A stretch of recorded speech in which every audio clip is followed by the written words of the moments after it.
आज हम लोग जानेंगे बिना सिर वाला भूत और उसकी डरावनी कहानी। ये कहानी एक छोटे से गांव की है जो एक घने जंगल के बीच बसा था। गांव वालों के अनुसार जंगल के पास एक पुराना किला था जो कई सालों से सुनसान पड़ा था।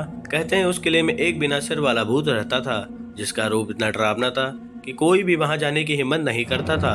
ये भूत लोगों के मन में इतना भय पैदा कर चुका था कि गांव में रात के समय कोई भी बाहर नहीं निकलता था।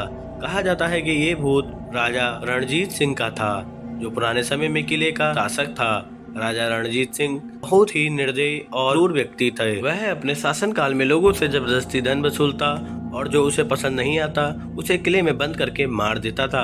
राजा की एक प्यारी पत्नी थी जिसका नाम रानी माया था। रानी बहुत सुंदर और दयालु थी, लेकिन राजा की क्रूरता के कारण रानी के दिल में बहुत गम था। रानी का दिल किले के एक सैनिक अर्जुन से लग चुका था और दोनों के बीच एक गुप्त संबंध था। एक दिन राजा को इस बारे में पता चला और उसने गुस्से में आकर अर्जुन को पकड़वाया।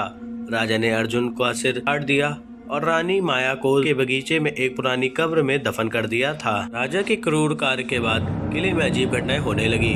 रात को लोग कहते थे कि किले से किसी औरत की चीखें और किसी आदमी के हंसने की आवाजें आती हैं। एक दिन राजा किले में सो रहा था, तभी अचानक उसकी आंखें खुली और उसने अपने सामने एक खौफनाक दृश्य देखा।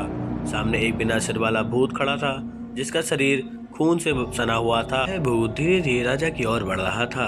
राजा डर मारे चीखने लगा, लेकिन भूत ने कहा, तुमने मेरी पत्नी और मेरे प्रिय सैनिक को मारा, अब तुम भी उसी दुख का सामना करोगे। फिर भूत ने राजा का सिर काट दिया और उसकी आत्मा को हमेशा के लिए किले में बंद कर दिया। अब राजा रणजीत सिंह की आत्मा उसी किले में भटकती रहती है। उसकी आत्मा ने किले में बिना सिर वाले भूत का रूप ले लिया है और वह हर रात वहां आने वाले किसी भी व्यक्ति को अपनी गिरफ्तारी में ले लेता है। किले के पास जाने वालों को वो जिंदा नहीं छोड़ता।